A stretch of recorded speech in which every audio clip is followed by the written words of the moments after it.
Hello everyone, this is Trevor with Tea Time Reports. Thank you so much for tuning in to another episode.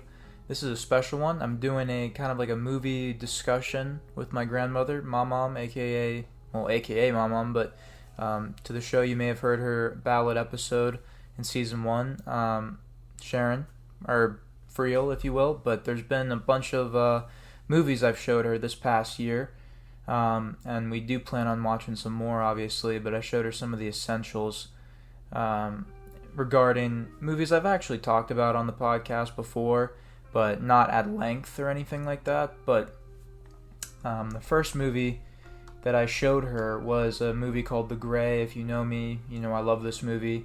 Came out in 2012,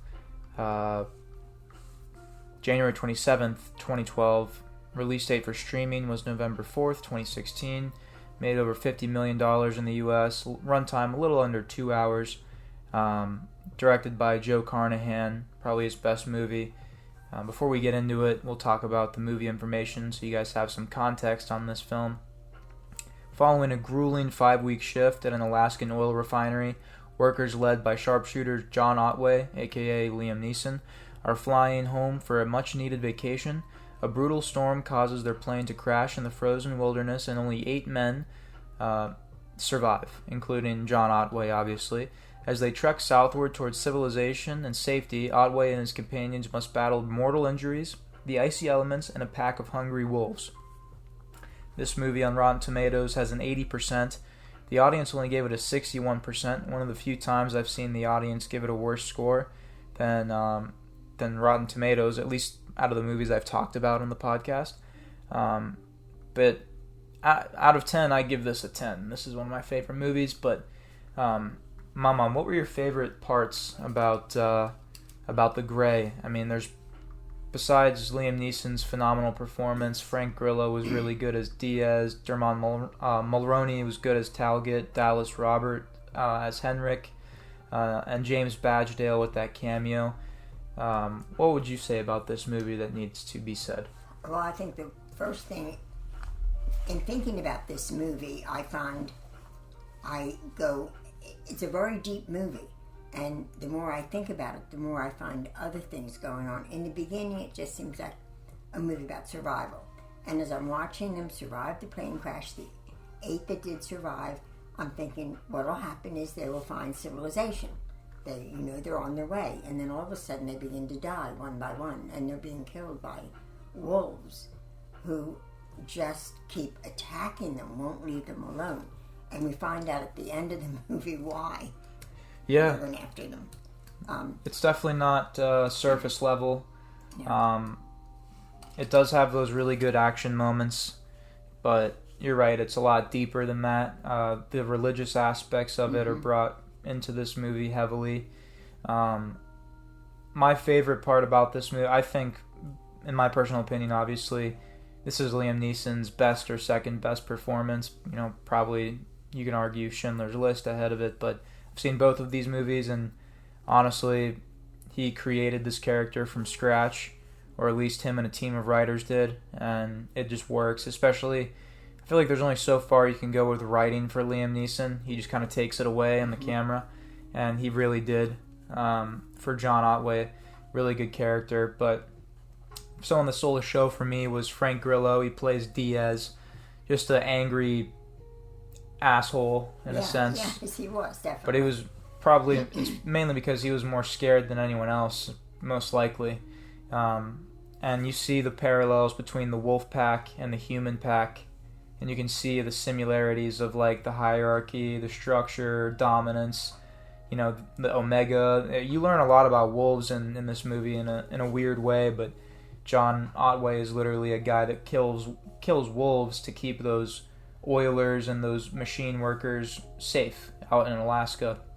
They were in a very desolate and remote location, and when the plane went down, I mean, gosh, no one was going to find them, especially in the conditions they were in, a massive blizzard, and they were moving to get away from the wolves. And John Otway didn't make he didn't probably make the best choices here and there, but he was the leader of the remaining survivors just because that was his personality, and Diaz always challenged him, and you hear a challenge from the wolves actually as well, and the Alpha puts it down, is what John Otway said, and he had literally a challenge like 2 minutes after that with Diaz, and he put that one down. But the one thing I do, I mean, when you say about John Otway was the sniper who was killing wolves, but do you remember the part where there was a wolf that was dying and he was almost... Oh yeah, that was the beginning of the movie. Yeah, he was trying to help it die peacefully, and it was like, wow.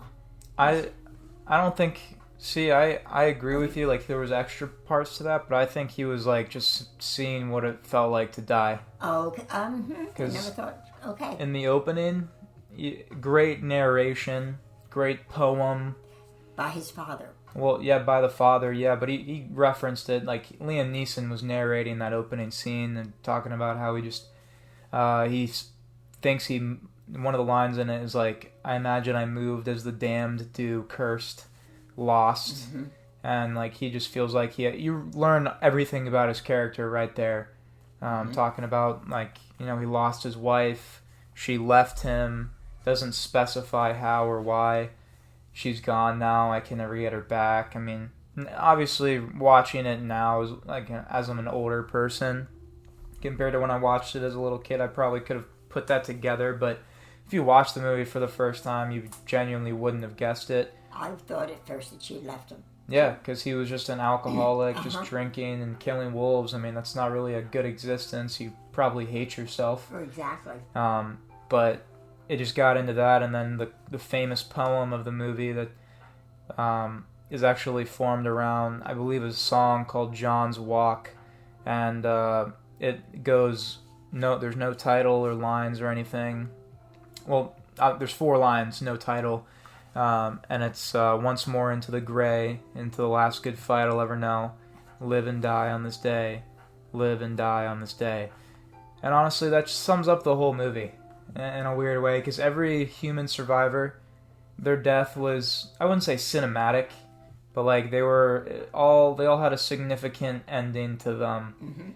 If you think about Talgett, you know, he fell off a tree after trying to climb over a cliff to a peak of a tree, fell and probably broke every bone in his body, was still alive, and his last moments, he didn't even realize he was getting torn apart by wolves. He thought his little daughter was brushing her hair over his face like she would, and he told a story about that campfire scene. It's a great scene, where they're asking each other, do you believe in God? And it doesn't get seriously religious until it's just Liam Neeson. You remember that scene where he's just crying out to God. He's like, fuck faith, earn it, show me something real. And it just, the camera just stays there. You just hear the birds, you hear the, I love the line he says when he says, okay, I'll have to do it on my own. He's like, yeah, I gotta do it by myself. Yeah, okay. I mean, in a way, he was already doing that the whole time. Yes. But he always, I guess, was looking for something more.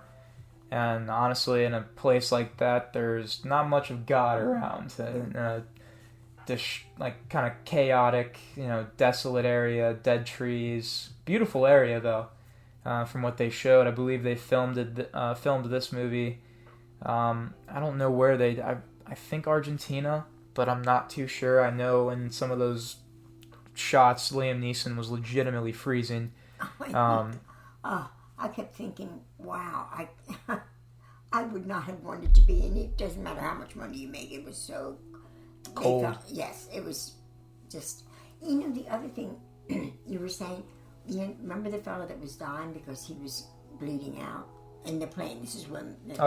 James, I wanted to talk about that scene, but yeah, go ahead. Well, I was thinking what he told him, the sentence that sticks in my mind was, who do you love? Not saying to him, you're going to be okay, you're going to make it, you're going to be... Just, who do you love? I love James Badgedale. He's actually an acclaimed, like a legitimate actor who's carried a movie before. And he's only in it for 5 minutes. And I feel like it was perfect. Because a guy that could act like really well, like I feel like if he couldn't act, that scene would have sucked. Right. Like, right when they crash, John Otway goes and finds the plane, finds the remaining survivors. James Badgedale's character is bleeding out pretty profusely. he's done. Like but he's still like scavenging. There's like, what's all this blood? Like, this isn't good. And everyone else besides John Otway was frantic. And it's actually funny. John Diaz was actually calm in that scene too. But everyone else was like, oh my God, crying. And John's like, and this goes back to that opening scene with the wolf where he was feeling to die. Like, he had his hands on it. That's how he knew the answer. He's like, you're dying, man. It's going to feel warm, like a blanket coming over you. It'll feel nice. Who do you love? And then he's like, my little girl, Rosie. Yeah, she's 6. And he's like, let her take you. And, right before the dude dies, he's like, wait for me. He whispers it. You can't hear it. But that scene, like, that shows you. That still could make me cry. It can, because it was so well done. Just every aspect of the movie, like the dramatization to even them just trekking through the snow, it just felt like a very human movie. You said this, I think, after we watched it, but this movie shows the human spirit, just the will to survive. Yes, we want to live.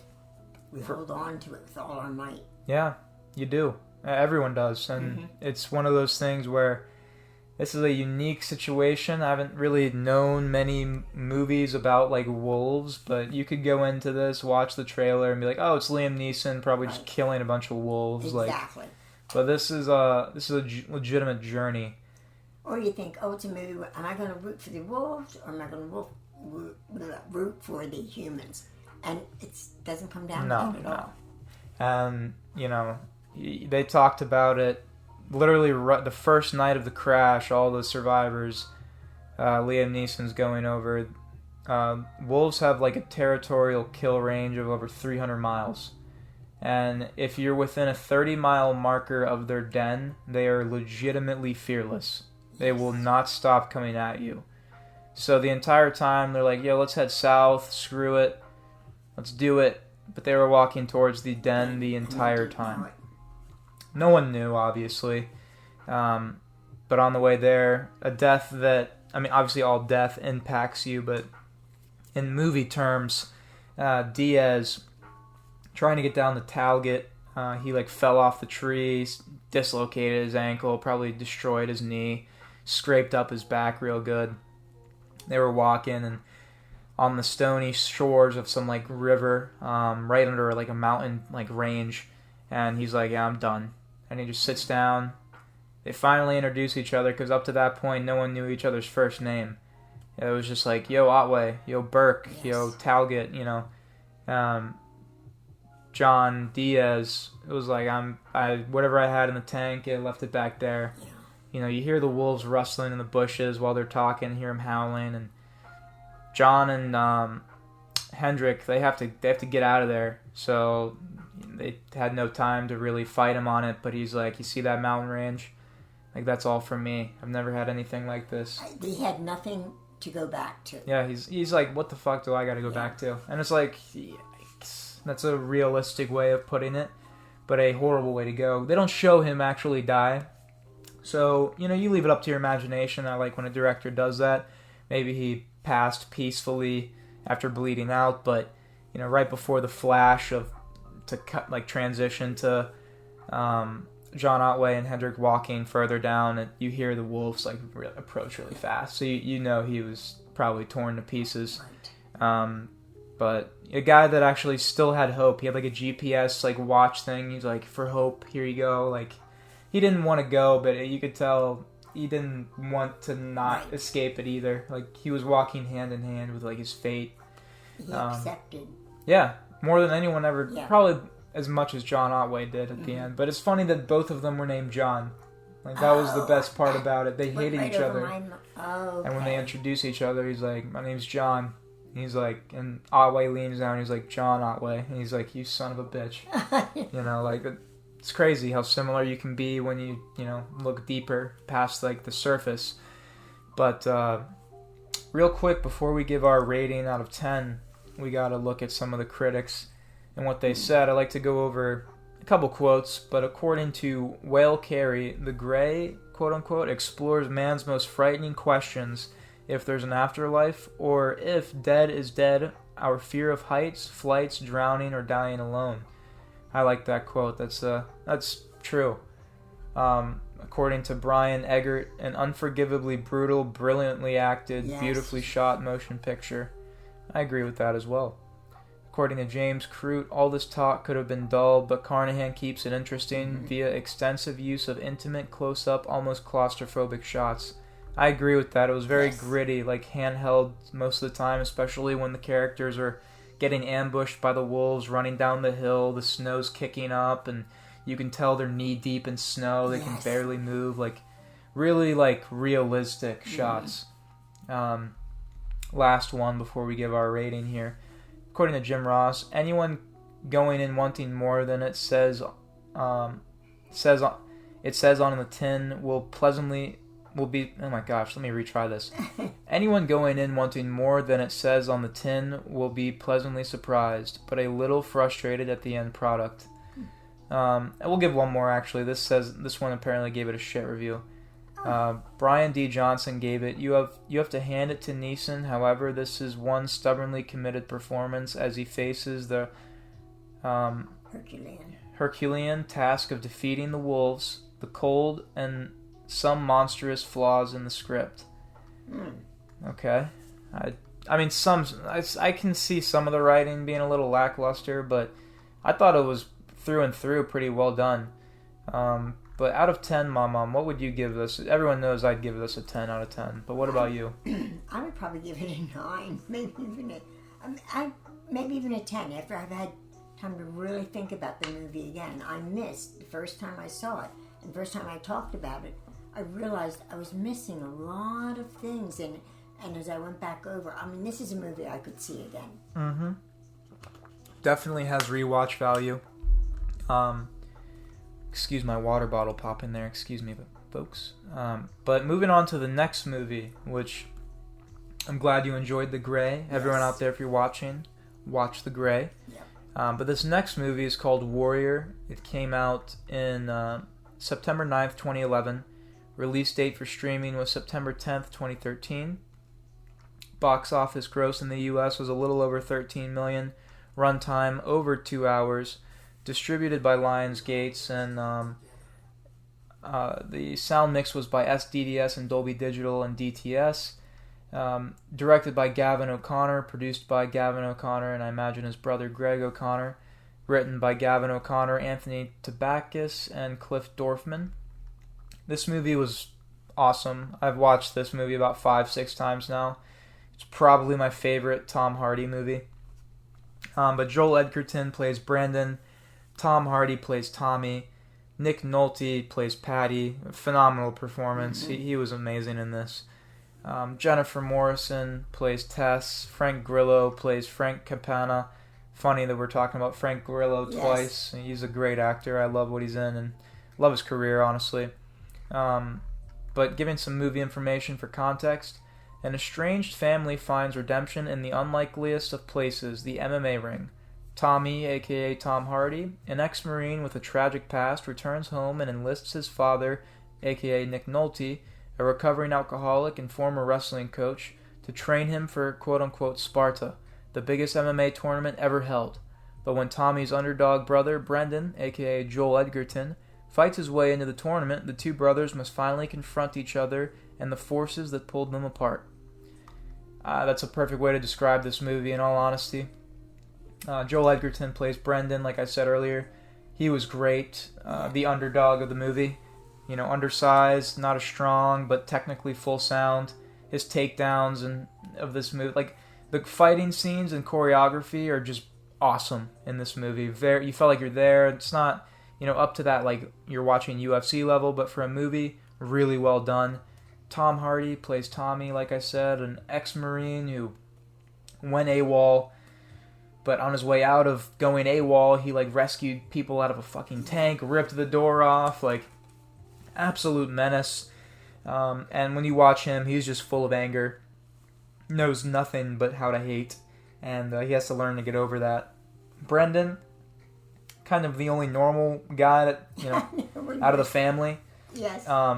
But he has a wife, 2 kids, but he's struggling financially, pretty bad actually. but he's a teacher, and then he goes in to fight against, quote unquote, these animals. And he, does what he has to do. Great takedowns, and him and Tommy, they wind up meeting at the championship round for a large sum of money. Brandon's movie, his motivation, is obviously motivational by money. Like, he needs money. He really does need the money to support his family, keep them from going down in life, as he always said. I don't want to move back into the apartment. I want to keep going up. He doesn't want to have any setbacks, and I respect that. And they said this in the movie, at least Frank Grillo's character did, who is Brendan's trainer in this. Very gritty guy, but he's like, if you don't knock him out, you don't have a home. You don't have a home. I remember that. Yeah. And I don't know how you don't go in there and at least give it all you got. You know, and he did. He winds up, beating Tommy, whose reasons were also obviously for the money, but to give them to one of his Marine brothers who passed in the line of duty. He wanted to give all the money to the family of him, so that his kids and wife could, never have to worry about anything ever again. But he was going at it the wrong way. He was trying to use his pops just for the advantage of training, food, just to treat him like shit, and honestly use him as an outlet. And that's just not any way to treat anyone who's especially trying to change. Patty, played by Nick Nolte, he had a whole character change. He beat his wife, beat his kids, alcoholic, to now trying to reach out, be a better person. A lot of his past is vague, but you can only imagine the terrible things he did to these guys to make them think what they do about him. And to turn them against one another. Yeah. They hated each other. Yeah.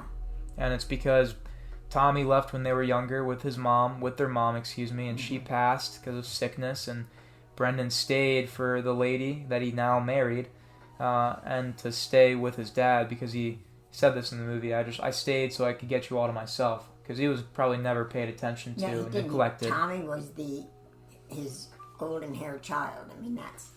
He was the golden boy. And he left him. Yeah. And that just shows you the edges that he pushed them to. But Nick Nolte, if you watch this movie, he'll blow you away. He was amazing. I like Nick Nolte. I have liked many of the movies I've seen him in, but he really was. The things they would say to him, and Tommy especially, the stuff he heaped on him, and Nick Nolte just took it. Almost he deserved this. Yeah. But he still stood by them, still tried to do what he could, and you got to respect that about it. But, shout out to Frank Grillo and Kevin Dunn, the guy that was in Transformers, plays Sam Witwick's dad. Some side characters that, brought the movie together. But obviously it was really cool to see something like this, because I don't think I've seen an MMA movie like this where they tie in something so personal and it kind of lines up with how the fights are going, how an unstoppable force is going to meet an immovable object. And it was just crazy to see that. But the tomato meter on RottenTomatoes.com gave it an 84%. The audience gave it a 92%. I would definitely give this movie a 9 out of 10. What about yourself, Mommom? Mine also. 9. When you first told me the movie, and then you were, and it was about MMA, I was thinking, I don't know if I'm going to enjoy this movie, and I thoroughly enjoyed it. Yeah, no, the writing was really good in my opinion. I liked the storyline. I liked everything about the actual filmmaking aspect of this movie. They incorporated Philly and Pittsburgh into it, kind of like Brendan was representing Philly, and then Tommy was the Berg. I just thought that was cool. Tommy you didn't see her die. You didn't, and so he was blaming Brendan for, you just deserted Mom. And Tommy was doing, and then Brendan was doing the same to Tommy. You deserted Dad. It was like... Well, I think Brendan, when they actually talked before they fought, Brendan was like, I never even got to say goodbye to her. I didn't, But then, Tommy's like, you knew the game plan. You knew all the information. You decided to do what you did with it. Yeah. So both parties were at fault, but they just couldn't forgive each other. Yeah. What it took was a beat down from the older brother. It took getting both of them, I think, making them vulnerable and allowing themselves to be vulnerable to that other person. And you saw that especially during the fight. At the end of it, they didn't even stop to talk to the press. Tommy didn't at all. but they just walked right out and just didn't stop like hugging each other because that was a whole journey right there, and 5-6 I don't even remember how many rounds it was. I'm pretty sure it was 3. Whatever, how many rounds it was, a journey of a lifelong amount of problems kind of just solved in a fight. I felt such relief when he finally tapped out. Is that what they call it? Yeah, like, tap, Tommy, tap. Yes, tap. And he wanted to die, it seemed, before. Like, and then all of a sudden I was like, maybe I don't want to die. You know, and that goes into the human spirit aspect we were talking about in The Gray, but especially in this one, a guy that was ferocious, angry, hatred-full, and then Brandon, a guy that is just, his motivation was different. Mm-hmm. Like, he was doing it for something else other than just, I'm going to go destroy you. You know? He had something to do it for. Yeah. Where Tommy just had, as you say, just destroy things. That was his... He still had people to do it for, but, like, they weren't... It's not, like, as significant as, like, the current direct problem of Brendan about to be evicted from his home with his 2 little girls. You just... Like, that's a different animal, I feel like. Mm-hmm. And they brought that into the movie very well and showed the grittiness of it, and I thought that was pretty well done. But both of us gave it a 9 out of 10. Let's read some critic reviews real quick, just to see what we think about these people talking about it. Brian Eggert, who actually did do a review for The Gray, that's pretty cool. These stars deliver the goods in abundance, even if the audiences must suffer through some obligatory training montages to get it. Okay, yeah, there was a couple. That's like kind of a given in fighting movies. Keith Garlington said the MMA action is bone-jarring and brutal. You can feel each punch and kick, but at its core, this is a brilliant and heartfelt character study brought to life by some strong acting and a rock-solid script. According to Don Shanahan, the journey the characters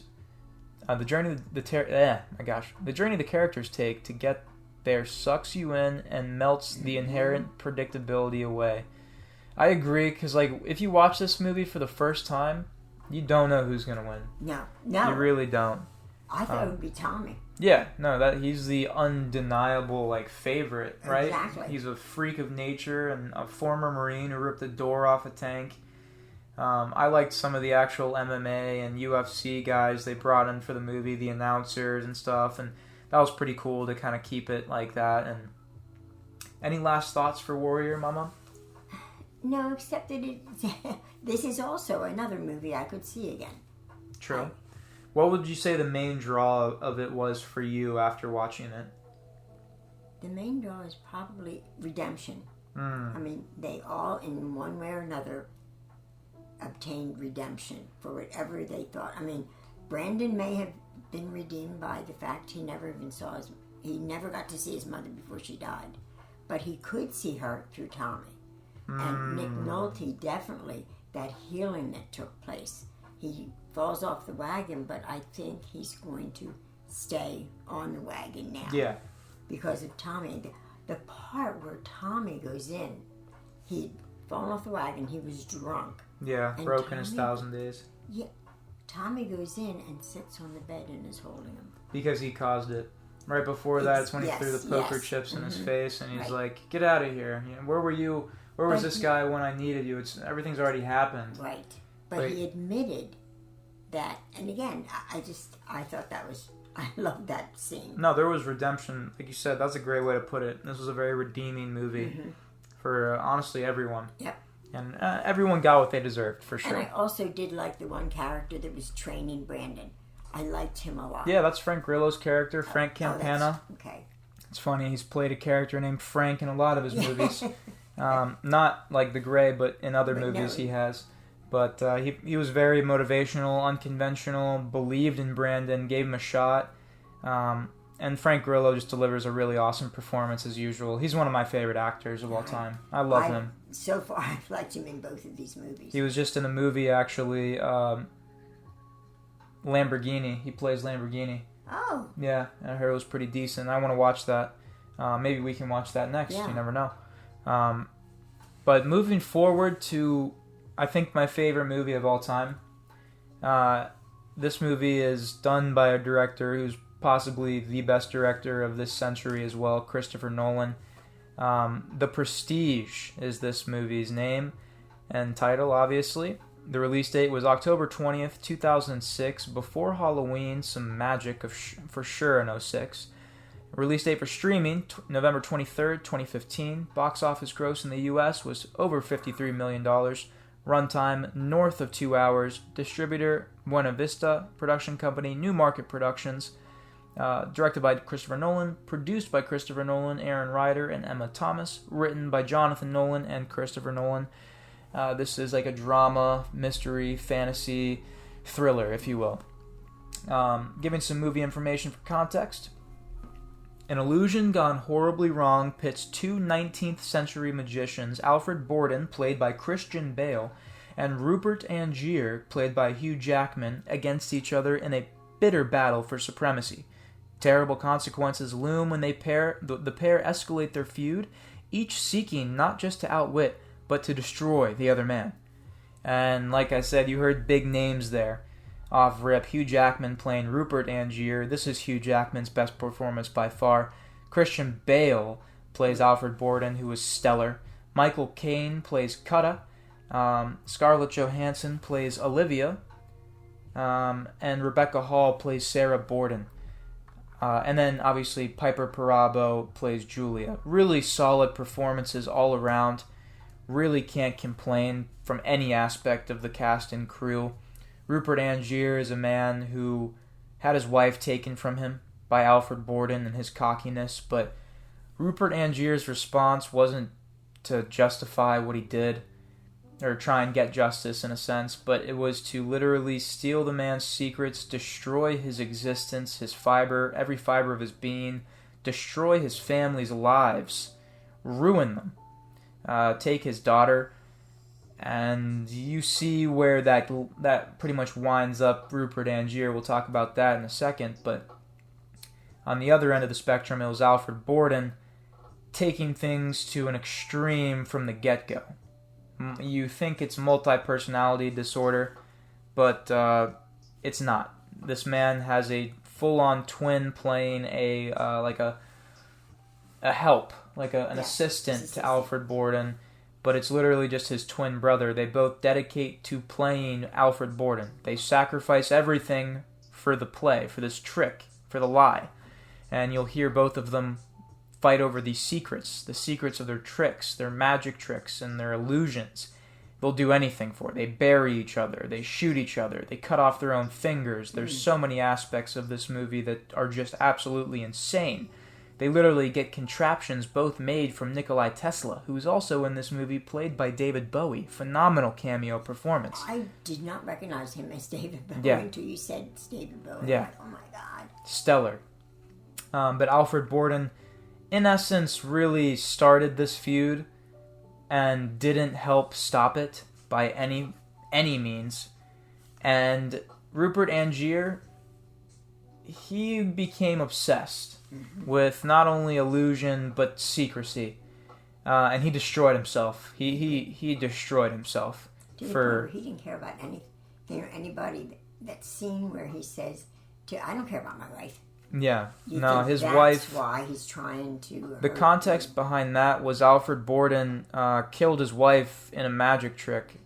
Not intentionally, obviously, but they were testing limits that should not have been tested, and never admitted it to Rupert Angier, and that sparked the fume and sparked the beef in a sense. And, Rupert Angier, literally, like you said in this scene, he's like, I don't care about my wife, I just care about his secrets. This was years after the incident, but he was so far into the rabbit hole of just dressing up to go see his shows, steal his acts. He was more of the showman. Alfred Borden was the magician. He was creating the magic that Rupert Angier would steal, theatricize, and exaggerate for the bigger audience and overall more notoriety. Michael Caine playing Cutter was outstanding. He was really good, yes. He was the neutral ground between the two men, besides, the point where he, did wind up siding with Rupert Angier.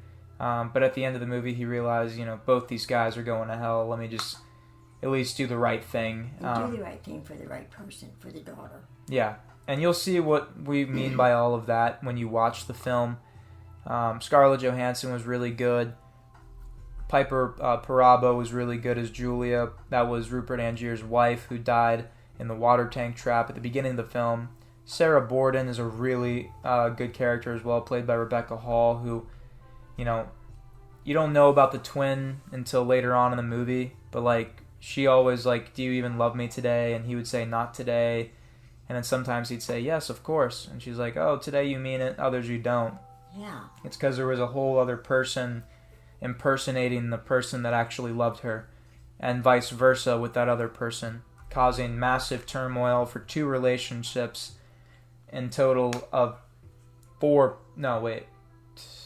people, ruining those Scarlett Johansson ruining Olivia, not really ruining her. She kind of gets out before she does, but Rebecca Hall's character winds up killing herself because she was just drove to madness over who is my husband? Is he a magician? Some days he loves me, some days he doesn't, and just a masterful liar in essence, because the fact that he was able to keep on the act even though he knew what it was doing to these people is insane. But you watch in the opening first act of the movie when Cutter sends Rupert Angier and Alfred Borden out to go watch this Chinese magician, and this was before anything wrong was done between them. And he's like, tell me how he does the fishbowl trick. And Alfred Borden knew it the whole time. He's like, he's pretending to be a cripple. That's the act. That's the magic, is the sacrifice to make a good trick. Rupert Angier never believed in the sacrifice. No. He wanted a beautiful, amazing trick that was going to shock the audience right then and there, because that's what he enjoyed the most about it. And it was so twisted. Especially when Borden finally started to be when he tied up his double and, he was theatrical there, stole the spotlight to give himself some publicity. In that moment, you can tell Rupert Angier is he just bested me in my own game. Alfred Borden from the get-go was a better magician. Yes, much. And the movie itself, I remember at the end, when you see the twist, it's like, oh my God, I didn't see that coming. No, unpredictable. Never thought about a twin. And the tomato meter gave this a 77%, which is shockingly low. This should be 90. Audience score 92%. And this is where I question, out of the 206 critical reviews of this film, it's at a 77%, and the 250,000 reviews given by the audience, and it's at a 92%. Who the fuck are you to even rate? How do you get paid doing that? That's my question. Just being nitpicky for no reason. But according to Corey Woodruff, in terms of building narratives on top of narratives, this is one really cemented Nolan as one of cinema's most cerebral storytellers. I agree. The Prestige is a thrilling film, but it requires multiple viewings to better understand the narrative, according to Daniel Solzman, which we might actually have to rewatch it. I think I will. I've watched it 6 times, and I love it every single time I watch it. Sean Axemaker said, appearances aside, this is not a story of stage magic. It is a thriller of obsession built on the dramatic fulcrum of driving vengeance. What would you say the main draw of this movie is, Mommom? The main draw. What would you say, I'm going to go watch this movie again to watch because of this? To watch the characters is psychological. What us wanting something, how that can just throw away everything about life that we love and just focus on one thing, the obsession. Yeah. I mean, how you can so easily fall into that. It is very easy. It really is. And you see that very well with Rupert Angier, and then with Alfred Borden trying to clasp on to what little he had left. And, from the get-go, he never had much, but he did have his daughter. And he loved, no matter which twin was in that day, they cared for that little girl like it was their own. And if you watch the beginning of the movie, the opening line is, "Are you watching closely?" And then Alfred Borden's watching closely enough, apparently, because Alfred Borden's last words were, "Are you watching closely?" He drops his lucky rubber ball as he's getting hung, and then his twin drops it at the same time, well, in the film's sake, but he drops the ball, bounces it right up to Angier, shoots him, Yes. and he's like, and Angier is just dumbfounded. He's like, I lost. He's dead. He's gonna die. He's in my safe of secrets, in a sense. And Rupert Angier, this is why he might be one of my favorite characters in cinema history. Not only was his obsession insane, but he threw everything out of the window, completely a loose cannon with infinite funds. The machine that Nikola Tesla made for him quite literally duplicated him, but transferred him away, and he would have to kill his copy every single time. This man killed he had 100 showings of his act, his final show, 100. I don't know what he got to, I think it was the last one, and he killed over 90 of himself. So imagine shooting yourself over and over again. And he let Alfred Borden go to the gallows for shooting and killing him, and he wasn't dead. Yep. And he didn't care that the little girl was going to go into the workhouse. The workhouse. And he literally framed his own death, framed Borden to get him hung, so that he could take his little girl and put her in the workhouse, essentially, and get all of his secrets before he dies.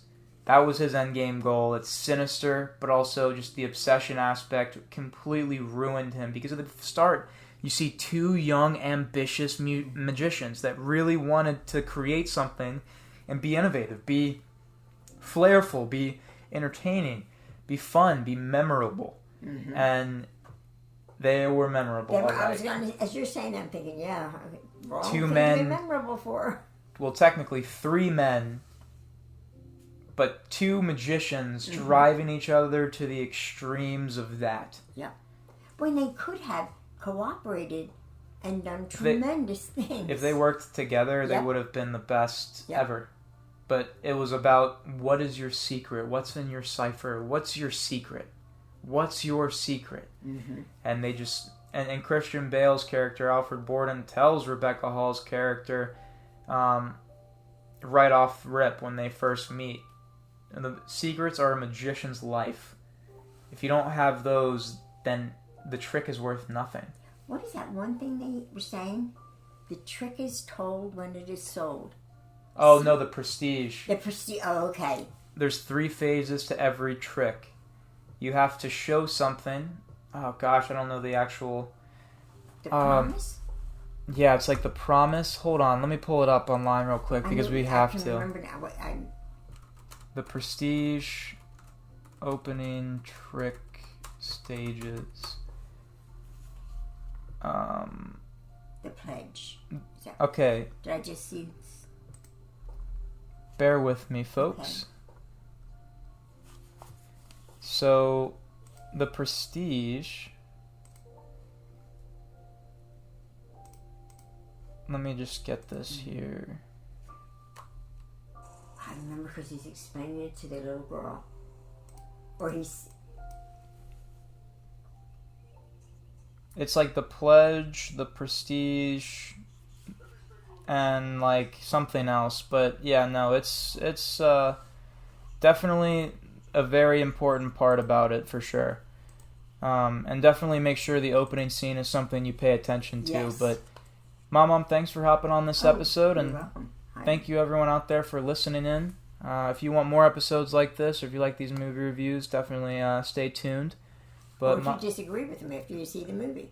Yeah, no, if you disagree, then definitely hate on us. But, Mommom, any last things you wanted to say about The Prestige before we wrap this up?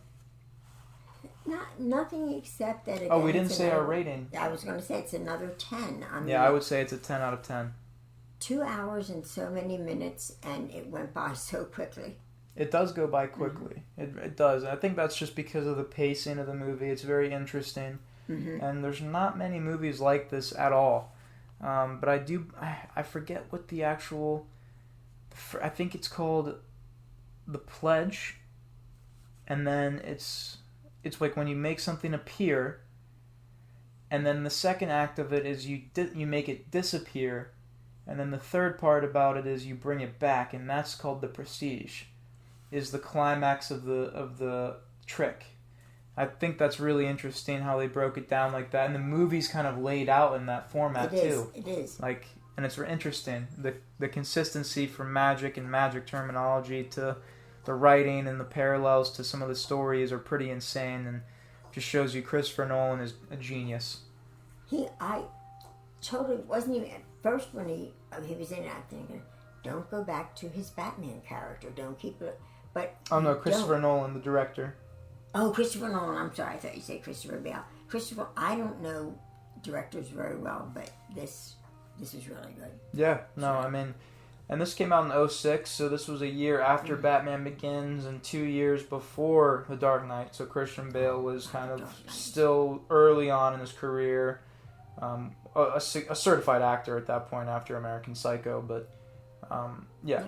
Did not see that movie. Oh, I got to show you that. Yeah. Okay, so American Psycho and gosh, what was the other one we were talking about earlier? We'll figure it out. Yeah. We'll have another whole episode regarding this type of thing, and we'll get that posted probably in a couple weeks. And got to give us some time to watch these movies, though. And but again, thank you everyone for tuning into this episode. Hopefully you all enjoyed it. Mom, thank you again for hopping on the podcast. Well, thank you for including I think this is your what's this? Your third or second episode? Second episode on. Yep. So we'll definitely have to get another movie episode out or something, or maybe even a Philadelphia Eagles episode after the season's done or something. Yes. I know they just had their bye week, so that's pretty cool. Mm-hmm. By the time this is up, it may be well past that point. So hopefully, if you're listening, go Eagles for Mom's sake, because she will kill me if they don't win. I am not suicidal. If I'm dead after an Eagles loss, it's my mom. No, they can't lose. See, they've got to win and win and win. I mean, they look good. Don't worry. But everyone out there, thank you so much for tuning in. Make sure you follow us on all of our social media platforms at Tea Time Reports. All support is greatly appreciated. If you're out there listening from Brussels to Greece to South Africa, it's greatly appreciated. We love you guys. Take care. This is Trevor and Mom signing out. Bye-bye.